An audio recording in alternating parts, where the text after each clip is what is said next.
Right. Hello, everybody. Tavi Jinariu here from EliteGuitarist and your dear friend Giovanni Piacentini, hanging out, having some coffee and some wonderfully floral mugs, courtesy of Tavi. That's right. We thought we would bring out our more sensitive side today with these cups. This is the live stream session with EliteGuitarist. We've done a few of these and we got some great response from our students, and we want to continue that. I think there's so much value in doing these kind of live stream sessions and having different artists come and share their passion, talk about the things that they really enjoy talking about and they are passionate about, because it adds a lot of enthusiasm. And we are part of a community, and I think this sort of events, these sort of encounters really are inspirational. I know that they fire me up. I leave these sessions and the day of I practice with a little bit more intensity and so on. So it is a great pleasure to have Dr. Giovanni Piacentini in the house. Is there a doctor in the house? There is a doctor in the house. Now, there is a disclaimer for any medical advice. Please refer to an actual doctor. That's right. We do not give any financial. That's right. Or medical advice. Yeah. Yes. Just to make it very, very clear. No, but welcome everyone, and a huge thanks to Tavi, who is not only a dear friend and an amazing guitarist, an artist really, but also has such an entrepreneurial mind, and putting these things together is not easy, and I really thank you for doing it, because like for you, for me, it's really inspiring to also sometimes hear, people talk about what they do, maybe give us a little bit behind the scenes. A lot of times, we see all these great players doing these wonderful things and playing so beautifully, but we also wonder, well, I wonder how much time this guy practices, or what happens in your personal life, or what's the business of making music like.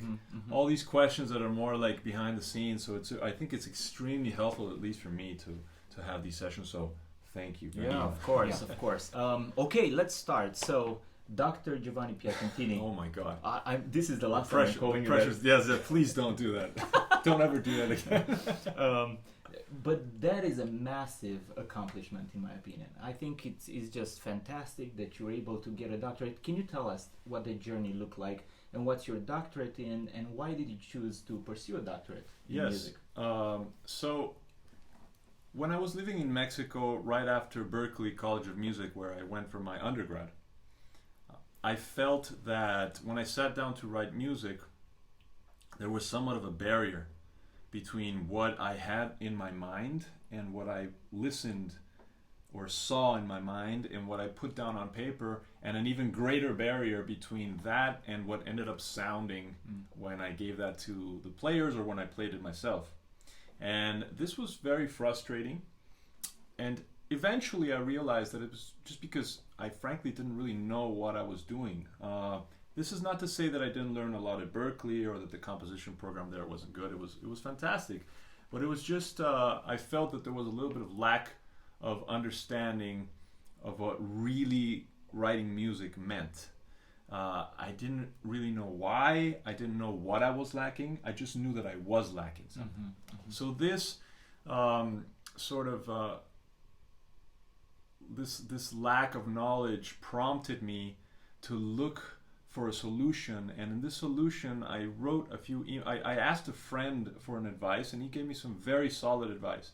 And he was like, listen, it sounds like you want to go back to school to learn more, but the way to do it is not really to look for schools or even programs, but look for people that you admire. Look for people whose music you look up to, whose music says something to you personally, and then write to those people and see if you never know, there might be a space to do it. And so if there's chemistry between you and the person you would work with. Correct. And especially chemistry between the music that they create. If it says something to you directly, if it touches you and connects with you, right, then that means that you can definitely learn something from it, and potentially also from the composer that wrote it. So anyway, I made a list, and on top of that list was Richard Danielpour, because I had just listened to his Concerto for Orchestra, Mm. which is still today one of the pieces that I look for when I look for inspiration, and it's sort of like my go-to piece. If you haven't heard it, make sure you listen to Richard Danielpour's Concerto for Orchestra. How do you spell the last name? Danielpour, Danielpour. And he's in every platform you can find his music. So anyway, I made a list, and he was on the list first. And I wrote a few emails. Some emails went to spam folders. In some other cases, I found representatives or managers of these people. So I sent some emails. I got maybe like 1 or 2 replies saying no, thank you. Mm-hmm. And so I sort of let it rest. And months later, I was on a trip to New York City, and then I suddenly get a call, and on the other end of the line, I hear a raspy voice say, "Hey, is this Giovanni Piacentini?" I'm like, "Yes." Is this some sort of debt collection or something? Not that I get those often. Yeah. Is the car warranty? Exactly. We've been trying to contact you. Your warranty expired. I was ready to say, listen, not interested. This is Richard Danielpour. He got my phone number. I don't know how. Mm-hmm. I never gave him my phone number. He got it somehow, and he called me. And anyway, very long story shorter, I ended up going to his studio, and he told me that he saw something in my music, because I sent him like a sample, Mm-hmm. and he said that he saw something in my music that sparked his interest. Mm. And so the journey began. Really, that's when my real compositional journey began, studying with him first privately at a studio, and then eventually he encouraged me to apply for a master's degree at the Manhattan School of Music in New York City, which I ended up doing. I went there for my master's 2 years later, and then Richard moved to Los Angeles years later as an adjunct professor at UCLA, just like a visiting professor. Mm-hmm. He eventually got a full-time professor job there, and he basically told me to come do the program because it was an exciting time. At the time, it also made sense for me to move from New York City to LA because my family was growing. So it just, everything sort of came into place. So that's a little bit of why I continue to look for knowledge, and I continue to this day to look for knowledge, because I do really believe that if you apply the knowledge correctly, it can definitely enrich and enhance your experience both as a composer and as a listener. Mm-hmm. Because one thing that I will tell you for sure, Tavi, is that all this time spent in school has made me a better listener. Mm-hmm. And that's something that was a little surprising as well. Right. I didn't really expect that to be the case. So, and hopefully a better composer as well. And just having more references, and also the people you meet. It's been a wonderful experience. And yes, it's been a long journey. I've been in school for a very long time. But I encourage everybody to at least do a true and honest self-assessment of what your strengths and weaknesses are. And in those weaknesses lies the answer to your next step, just like it did in mine when I first started writing music. Yeah, that's a great point. I often hear from people, I love to play the guitar, but they're noodlers, right? They just play crap, Right, you know? right. There's nothing really valuable there. And these people would benefit so much from learning some theory, kind of developing their ear, being able to recognize harmonies and chords and chord 100%. progressions, and listening to music that's not the regular stuff that they play. That's right. Some avant-garde, something that would stretch them, that would challenge them. So Absolutely. that process of learning, it's just so important for everybody at whatever level. 100%. And you touched on a subject that I get asked a lot, actually, when I do my little posts on social media. Does someone really need to learn theory, music theory, to become a good artist, composer, performer, or whatever? And the short answer to that is no, not really. I know a few people, very few people, who are not necessarily well versed in music theory or whatever, and who create art that is very evocative and that is very sort of heartfelt and that conveys the message. Mm-hmm. So at the core of making music and really making art, finding a way to connect with people's emotions at the core of that, it's not necessary to know the theory. But if you do know the theory, then the way that you connect with your audience is enriched tremendously, and your vocabulary increases enormously. So you have a lot more tools to be able to convey that same message, and it can be used correctly or it can be overused. But I think that it's always a plus to be able to have these tools at your disposal, so you can actually have a wider palette of where to choose from when you're and this is not only for writing music, it's also for playing the guitar. You know, if you know a little bit of theory, or like you said very well, if your ear is well trained, which is something that I do a lot of now at UCLA, is teach ear training.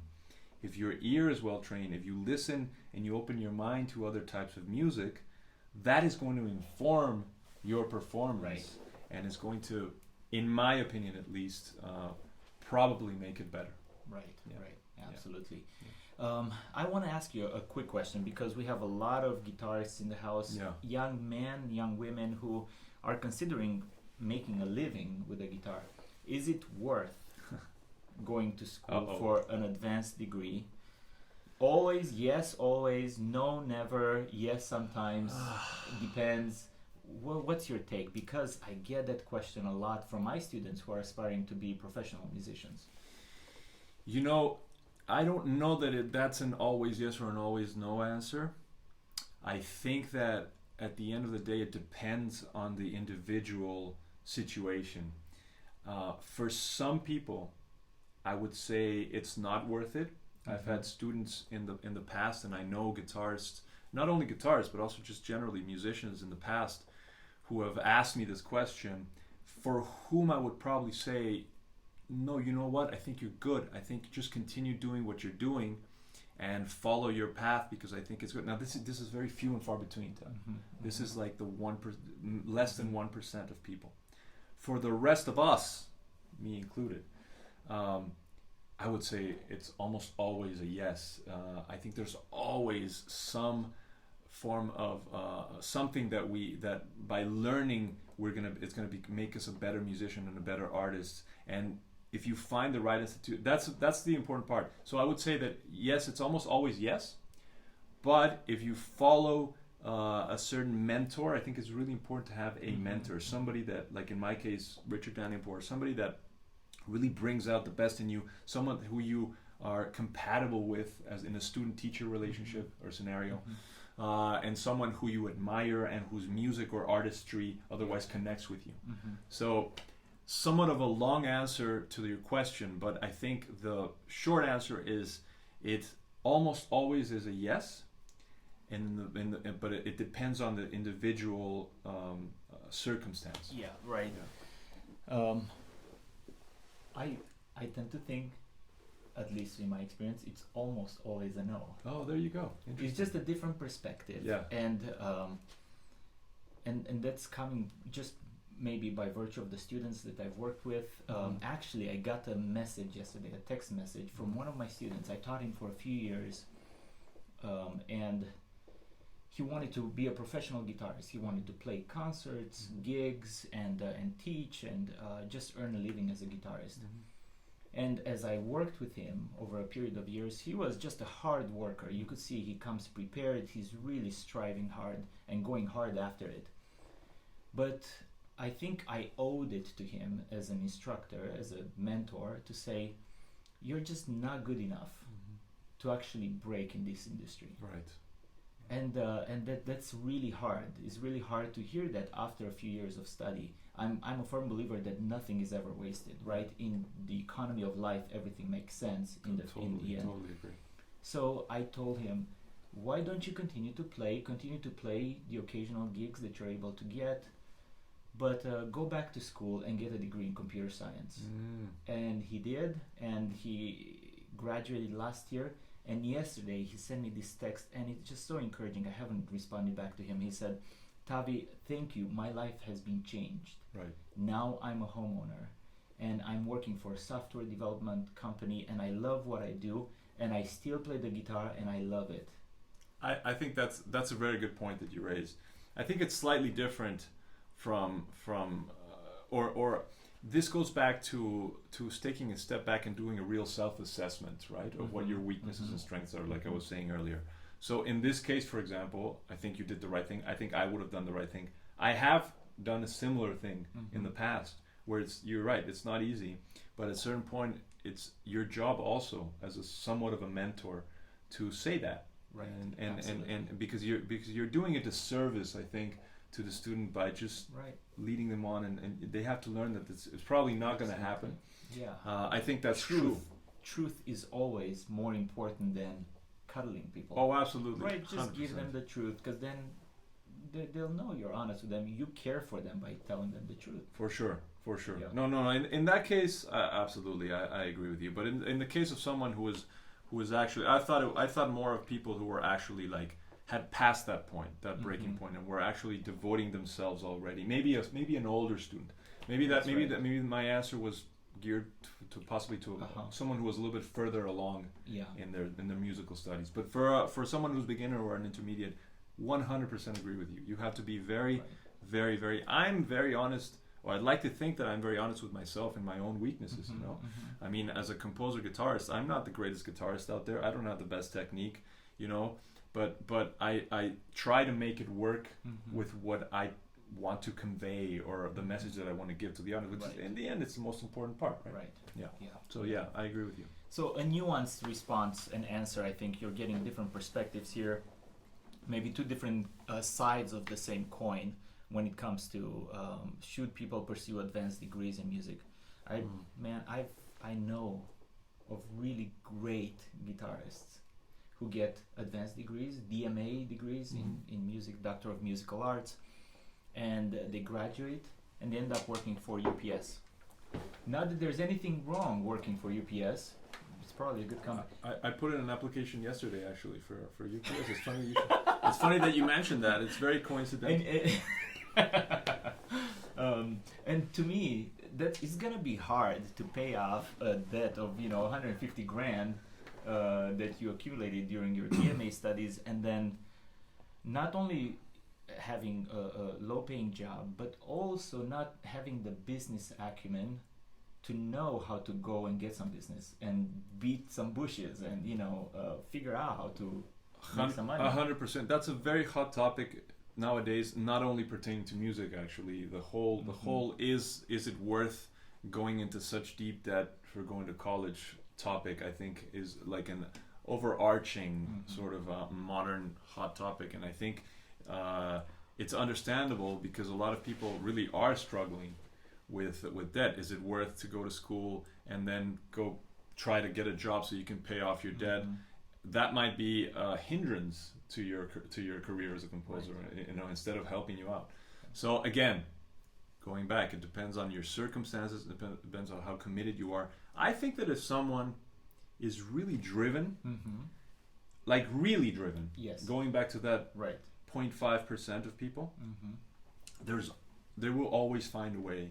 That is true. To make it work, and this has to do with your personality. It has to do with many factors, and it's extremely individual, and it's extremely rare. That's right. But if you really want it, man, you can make it happen with school debt, without school debt. You will find a way to make it happen, like we see in most of quote unquote success stories that we hear nowadays. I'm willing to bet that most, if not all, of the names that have actually shaped the history of music as we know it have been so driven that it was actually impossible for them to not get to where they were, regardless of the circumstances. World wars, drought, famine, loss, bankruptcy, whatever. If you want it bad enough, you'll do it. It's kind of like it's so true. And I know of guitarists here in Los Angeles, right, in our industry, who can really play. Right. I mean, they're good. We're not going to say any names here. Yeah, let me just give you the initials, right? They're like a C minus. If Segovia is an A, they're a generous 65% out of 100. Right. They pass. Right. But they actually earn a six-figure income just by gigging, and it's not the talent, it's not even the playing ability, but it's that stay with it and keep at it, and you go out there and be a go-getter, and contact people and be personable, and is the consistency doing the same thing every day over a period of time, you have this compound effect that results in success. Oh my God, what you said is so important. It's what I base everything that I do on. It's the habit creation, right? Creating a habit out of whatever it is that you do, writing music or playing the guitar or both. In my case, is fundamental. It's the most important, I would say. More than anything is doing it every day. Basically, what that means is that you do it every day, almost without thinking about it. You just know that you have to do it.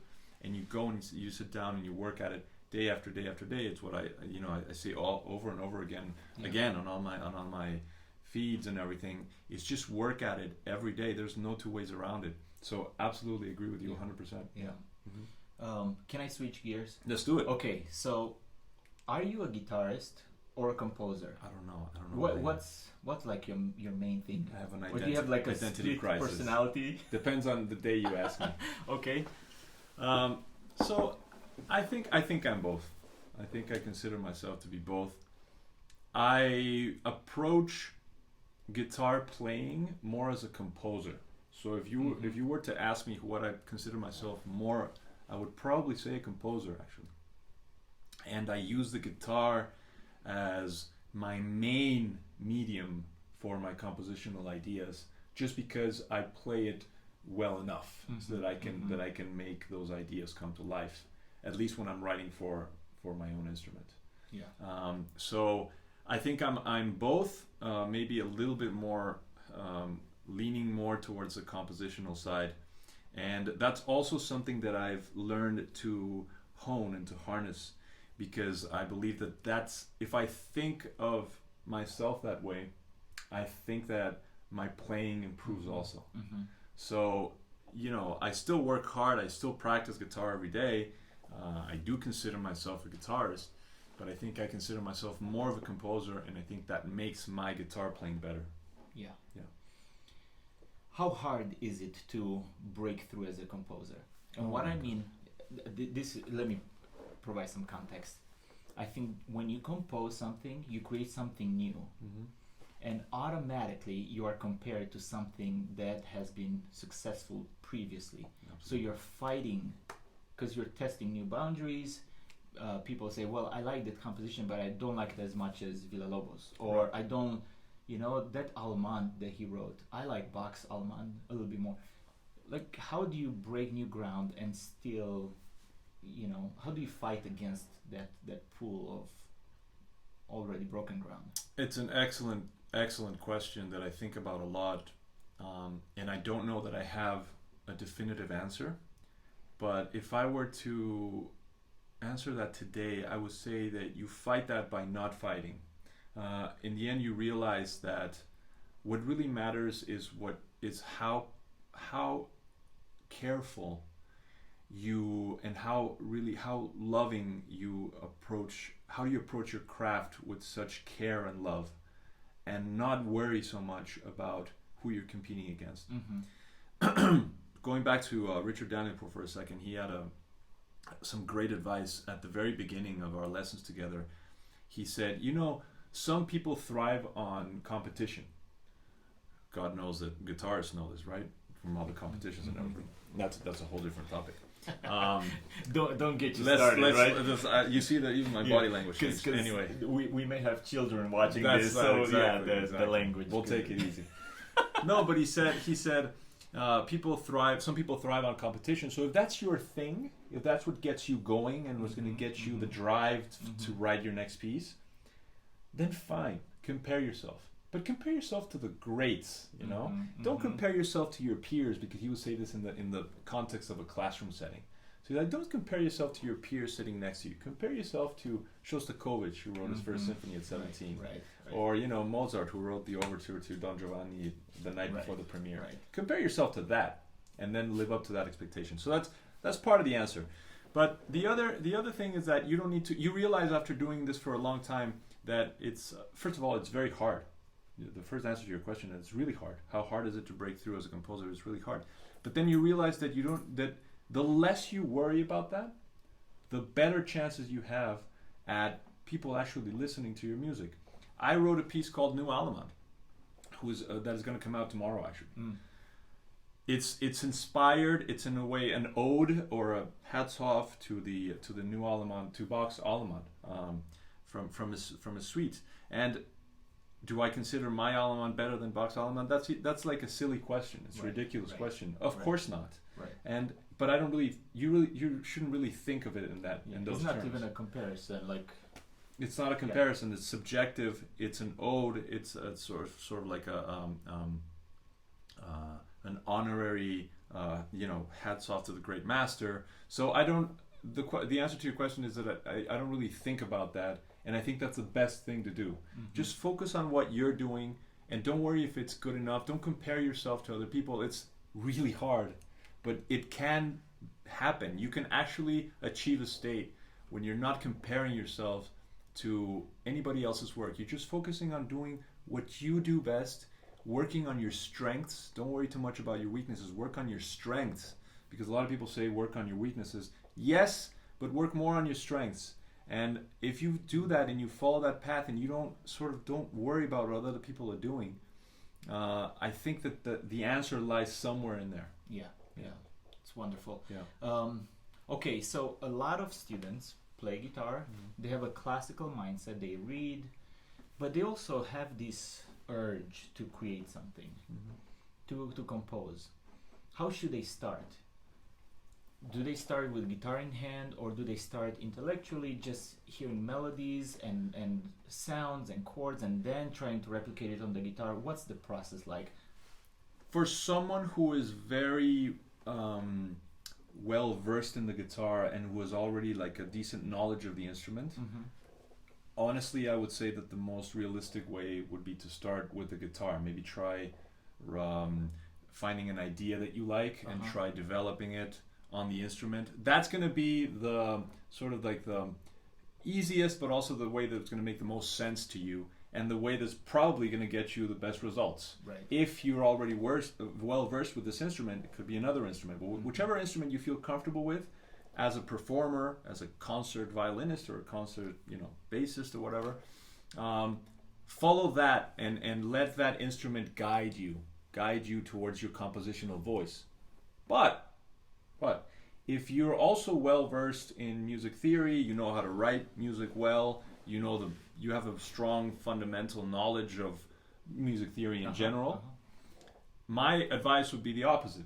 My advice would be to drop the instrument that you're comfortable with, if you're already, for example, a guitarist or violinist, and go either to a different instrument or to no instrument at all. Write without thinking about an instrument. This is really difficult. I try to do this more and more because I think it's extremely helpful. But there are even some composers historically that have been known to say that some instruments may be actual obstacles for your musical ideas, because you're constrained to a certain, like God knows we're constrained to a certain kind of, and you're playing within the boxes that you're familiar, right? Your hands are going to go inevitably to the places where you're comfortable, and that is going to maybe box you. But this is a little bit further down the line too. Right.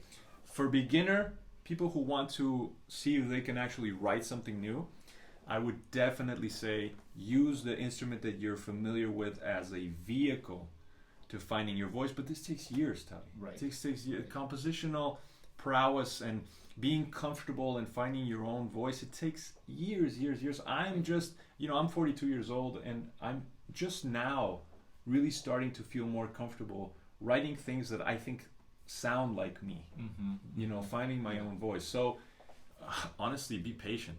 Patience is the key. But yes, on the one hand, try doing it on your instrument, and if you're well versed in music theory, try sitting at the piano and doing it, or maybe without even an instrument and just freehand it. That's right. And it takes a lot of time, and you're gonna be knocking right on 500 doors, and maybe out of those there is one idea that would flesh itself out into an actual piece, right? Every day I sit down to write music, and most days by far I end up discarding it or throwing it Right. away. But the process of doing it, going back to the habit thing, that's what really hones your skills and makes you a stronger composer. Right. So yes, absolutely, but be patient. Yeah, and it's like that with any songwriter, right? Sometimes I talk to songwriters. Somebody in Nashville, they could write 500 songs a year. Yeah. And out of that, maybe 2 or 3 will get to, Taylor Swift or whoever. Maybe, if they're lucky. Right. But it's that process, and there is gain and there is reward even in the process of creating something and then tossing it. 100%. Yeah. Definitely. So nothing is wasted. No. Okay, so I want us to do a little bit of a demonstration. Let's do it. Okay, so let's demonstrate both. Okay. Okay, I think I have a somewhat decent theory in mind, Okay. but I think for most people, their theory lags behind their playing ability. Yes, that's So true. can you help us? Can you help us walk us through the process of creating the melody? Okay. And I could hold the guitar in my hand Sure. and maybe just from scratch. This is not scripted. We haven't done this. But how do we even come up with a theme or chord structure? What does the process look like? Well, so if I would say that the most important thing to start with is to connect with a harmonic language. So actually, before you even go into the melody, I would play around with some chords that you feel familiar and that you like.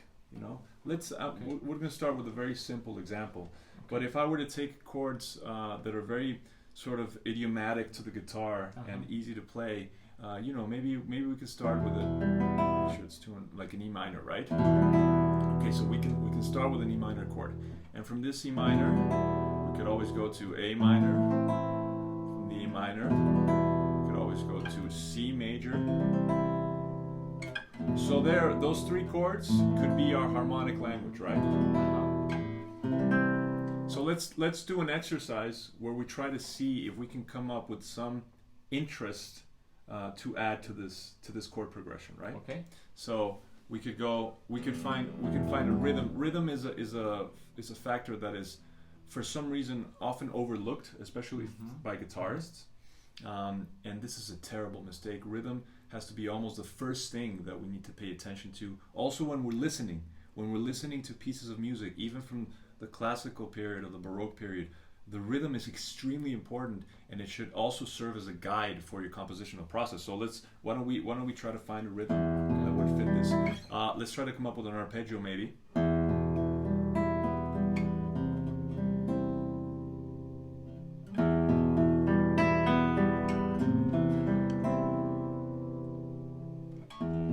So that already maybe sounds like some form of intro, right?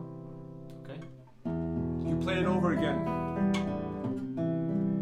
Now, in my head, and probably in your head as well, you can already sort of hear a kind of melody, or at least a shape, a contour that somehow fits this harmonic movement.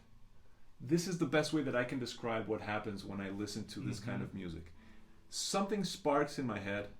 People call it an idea, inspiration, creativity. Call it what you may. Yeah. But you can call it a melodic line. And here's a secret.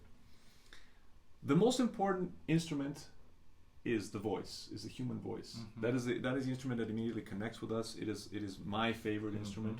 Although I'm not a singer, it is my favorite instrument. And it is really the instrument that has led pretty much all of music history. It is the first instrument that we're connected with as children. It has a really, really deep connection with us. So I always like to think of melodies to be sung.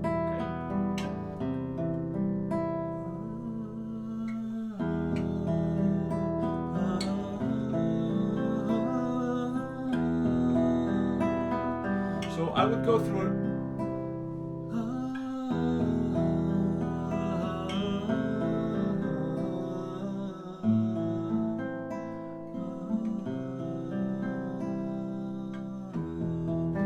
I would loop this over and over again and just sing along with it. And eventually, there's gonna be a moment that you're gonna say to yourself, "Oh, wait, that was actually pretty cool." There's gonna be many moments where you're gonna say that's terrible, and there's going to be these little diamonds that you need to look for, and then learn how to recognize them. Okay. And then cling on to them. Got So it. let's say, for example, that.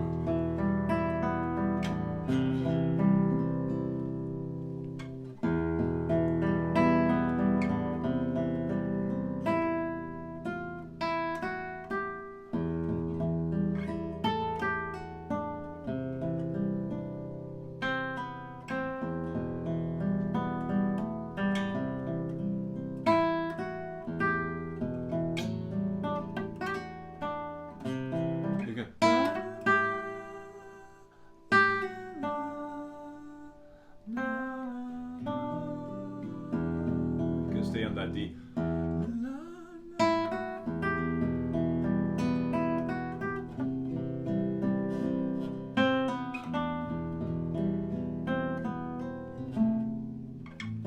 Right? So that could be the start of a melody. Okay. So then what I would do is I would go and I would write it down. Mm-hmm. Or record it. I sometimes record it also on my phone. Just singing it out. Just singing it out, or playing it, sloppily at the beginning, trying to find my way around the fretboard. Mm-hmm. And then once you have those two, if there's something that sticks, and this is the key, I think. Mm-hmm. If there's something that sticks, it will stick, and you will remember it. It's weird because if there's something that you connect with that you just played, it will stay with you. Mm-hmm. It has a weird way of just staying, and even if you don't record it, you will remember it. Because it's memorable. Uh-huh. Because you just stumbled upon something that's memorable. That's right. That's what happened when I wrote this the melody to Selva Dentro.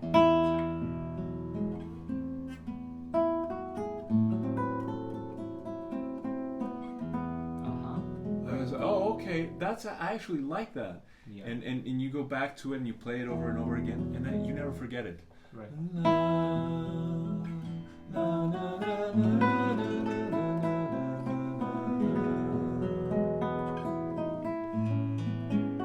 But that song came from the exercise that we just did. Mm-hmm. I was just playing around.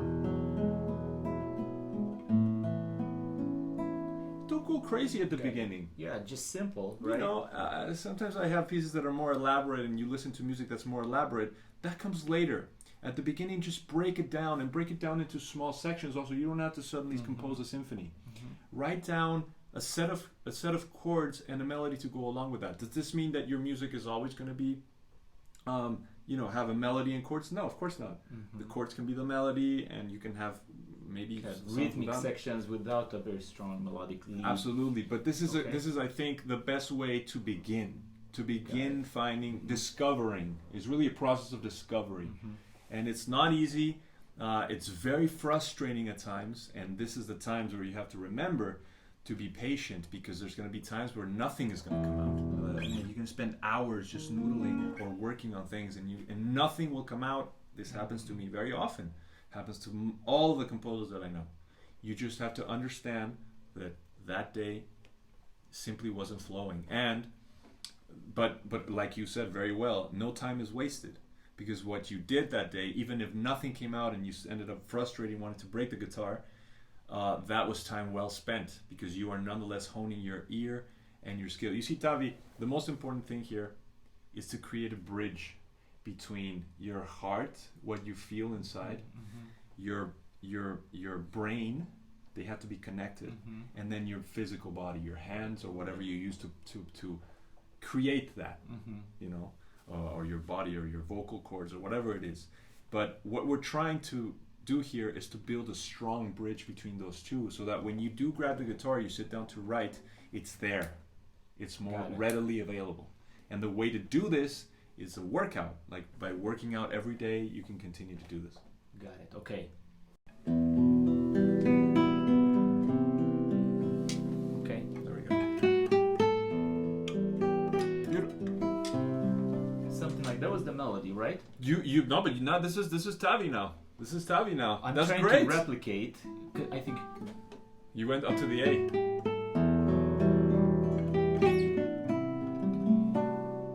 Okay. So let's say this is our melody that resonated, or maybe different.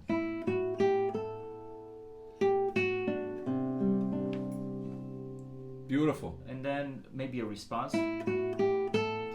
What would you do?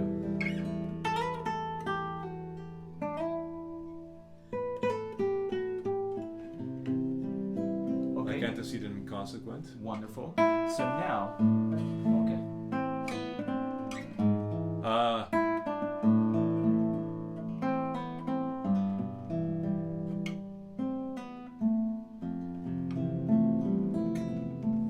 For example. Yeah.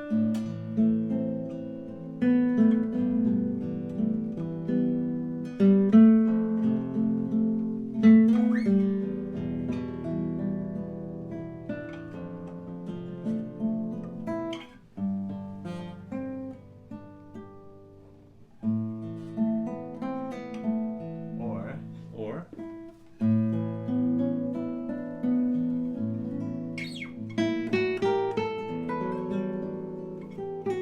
I don't know. Walk me through that, because now we're knocking on different doors. Yes. And we're just using our ears. We modulated, right? We started in yes. E minor, Mhm. then we modulated to Sort of A A minor-ish. or C yeah, major, C, yeah. where the F chord became the 4, right? Right. How would you?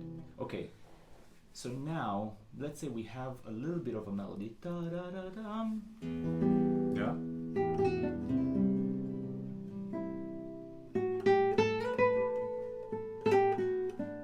Something like that. The Awesome. response, Beautiful. right? And then you did.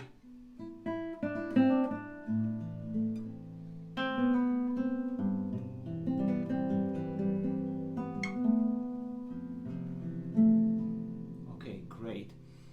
So that sounds great there. Yeah. If we want to stretch ourselves, Yeah. and let's say, is there a different way to play that? To play the same melody with the same chords, how do we, The same melody. with the same chords, but Uh-huh. in like a different chord voicing or a different position? Okay, for the beginning melody. Yeah.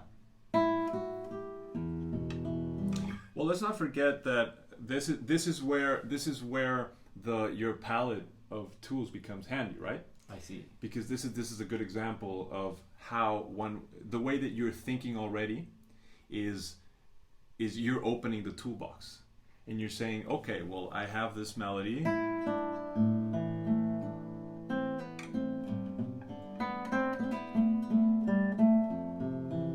How can I present that melody again in a Uh-huh. different context, right? So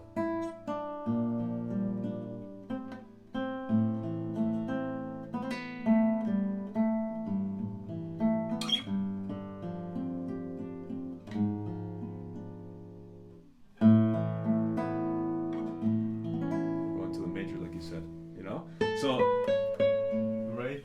that's exactly right. So you use the same like thematic development, just okay. Exactly. And then from there, you start growing. You play things that you like, and you play things that you don't like very much. Mm-hmm. And it's very important also to not marry yourself to something that you started doing at the beginning just because it's the first thing you started doing. Right. It's important to understand that can also change. This process is extremely fluid. Yes.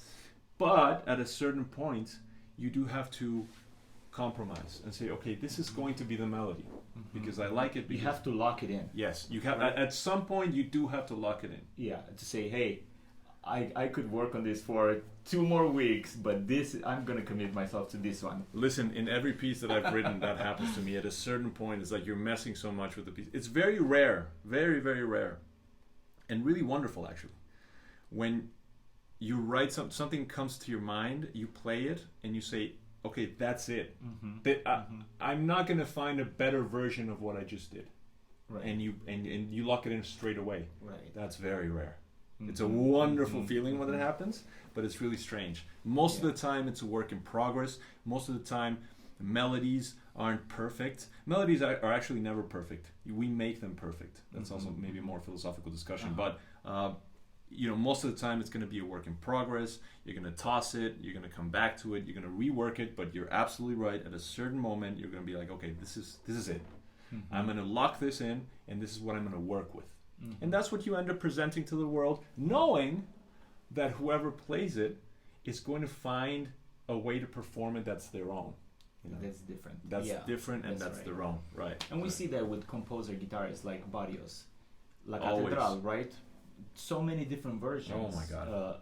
In terms of notes, and there's at least 3 or 4 versions that I'm aware of. Right. Because he played it slightly different when he would perform it live, and okay, that's really helpful. I don't know, why do I feel like Andrew York is somewhere in the room?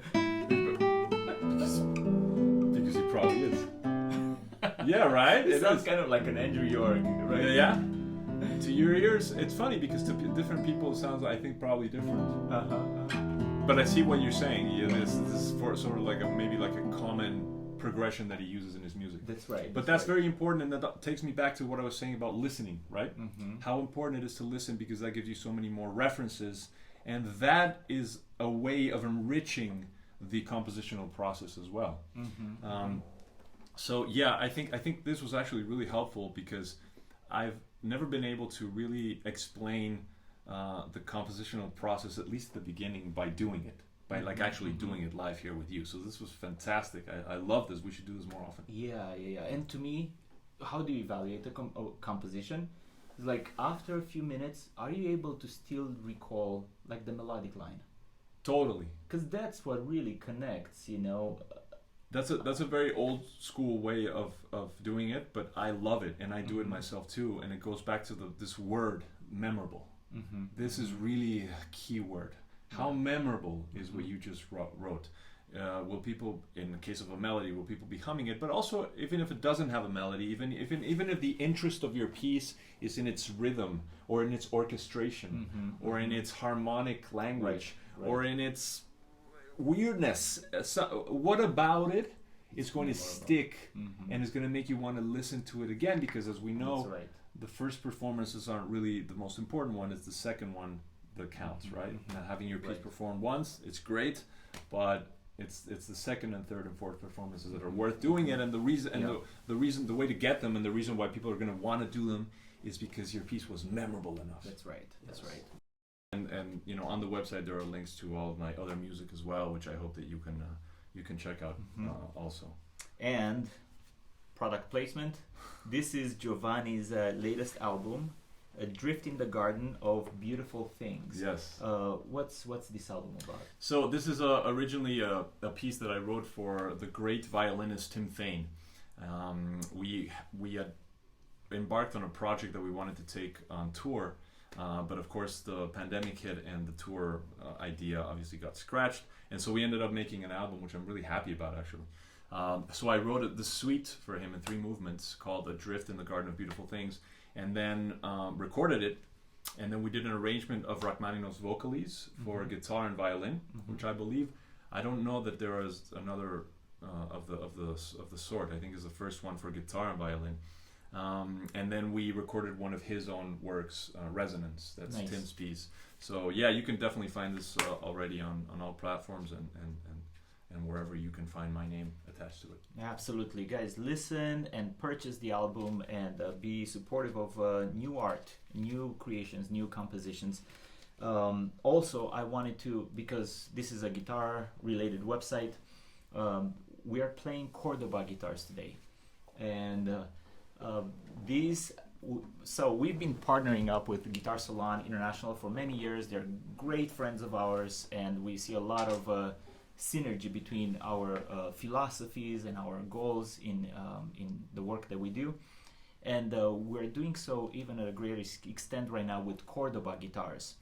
And maybe you've noticed, but on our website we opened up an online store. So if you are in the market, or if you're looking to purchase a budget classical guitar, we have a bunch, C7, C9, and these are guitars that I own, that I think they are great buys for the money. This particular guitar that Giovanni played is a Cordoba Friedrich model, and I think it is really beautiful.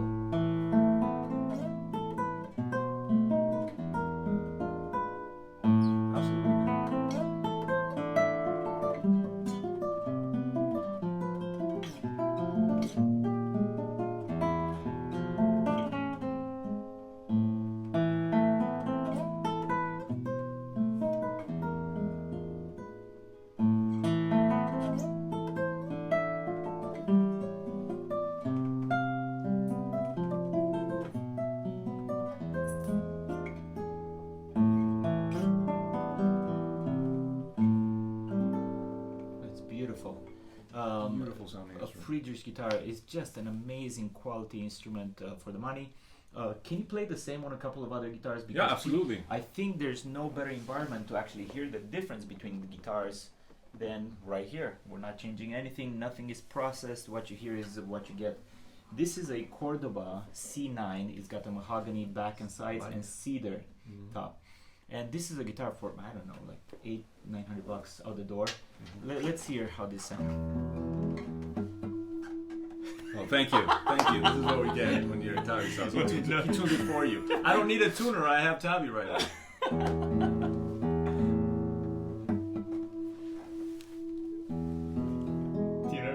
I'm good. I'm good. I am not proud. I always go to the tuner to. Okay.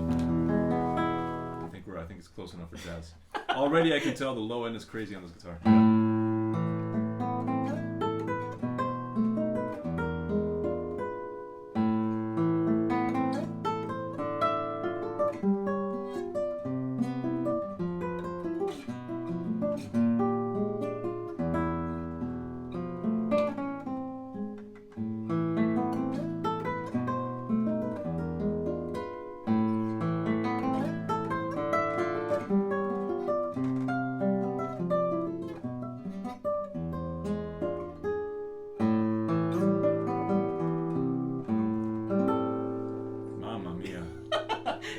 Crazy, right? It's amazing. So light too. Yeah. So if I play the guitar and didn't look at the label, I mean, I've definitely played $5,000, $6,000, $7,000 guitars that are not close to this. No, I agree with you. Yeah, just use your ears, trust your ears. Absolutely, absolutely. Can you try? Here is a spruce top. Wow. And definitely you're gonna hear the spruce here. And this is one of their lower level models. This is a C7. Okay, let's try on the spruce top. Alright, this is a Cordoba C7 spruce top, and actually over the summer I traveled to Europe and I didn't want to bring a really expensive guitar, and I brought the C7 cedar and played concerts with it. Really? Nobody knew. And it was fantastic. Let's hear it.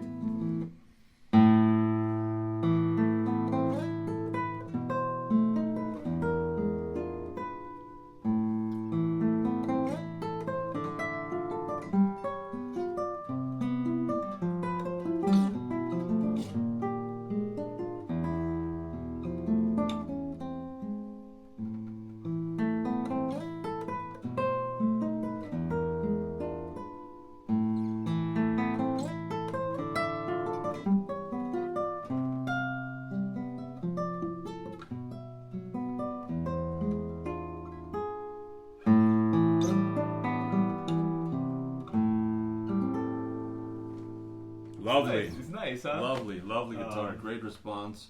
Very playable too. Mm-hmm. All of these guitars, super playable. They just came out of the box. Yeah. Nothing done to them. Okay, let's play that composition together. Oh, let's do it. Okay. Yeah, absolutely. Let's see if you will remember it. That's the test. Oh, our composition? Yeah. Oh, let's do it. Yeah, that is the test. Let's see if So, it was memorable. All right. How about if I play the chorus the first time through and then you take the melody? Let's do it. Okay.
This is great. The first So co-composition. Yep. It was wonderful. Giovanni, thank you for being here. Thank you for being part of the Elite Guitarist instructor lineup. You have enriched my life personally. I love our friendship. I love hanging out together, eating steaks, drinking wine.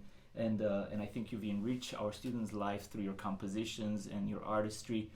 I just wish you the best of everything in this world. Thank you, my friend. You're Great too kind. success. And all the same goes to you, by the way. And for those of you who don't know, I don't know if this is public knowledge. Concerto. Oh, yeah. Okay. It is. This is huge. So Giovanni Piacentini completed a classical guitar concerto for guitar and orchestra that is going to be premiered by the great Elliot Fisk. I know. Still, as you say it, I can't believe it. This is a great accomplishment for me. I'm so proud of this work, and I'm now working with him feverishly on the solo part. I look forward to premiering it next year sometime. Of course, you will hear about it a lot in the coming months. But yes, this is the greatest news that I've received in a long time, and a real honor to be able to work with a person like that.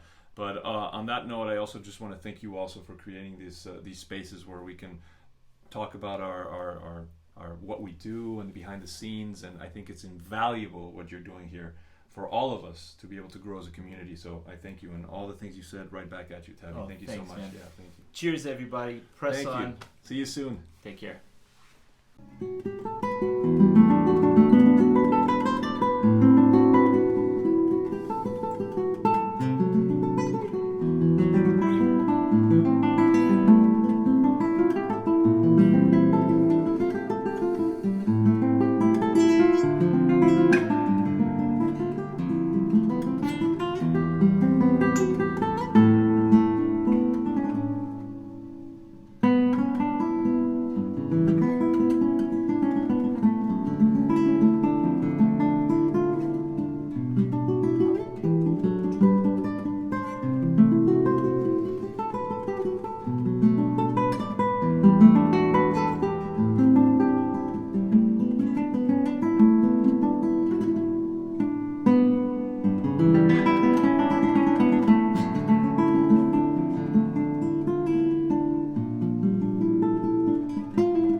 It is wonderful. Thank you, Tavi. Thank you so much. Lovely composition, lovely playing. Thank you so much. You caught me a little bit